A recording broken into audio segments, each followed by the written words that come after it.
ভাই ধরিমার উপরে যে আমরা গাড়াইলাম ও কিন্তু লোক সুবিধার না, তাকে পাইলে কিন্তু আমাকেও গাড়াই দিই। আমি দুজনের একটু সাবধানে থাকতে হবে।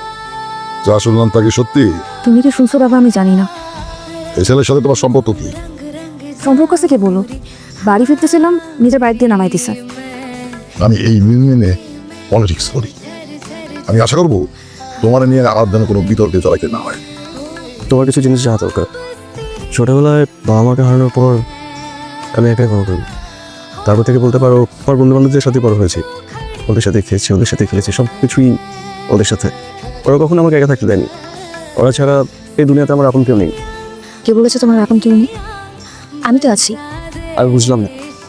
তোমার বন্ধুরা যদি তোমার আপনজন হতে পারে, তোমার পরিবারের সদস্য হতে পারে, তাহলে তোমার ছোট্ট দুনিয়ার একজন সদস্য কি আমি হতে পারি না? তুমি কি সারা জীবন আমার সাথে থাকবে?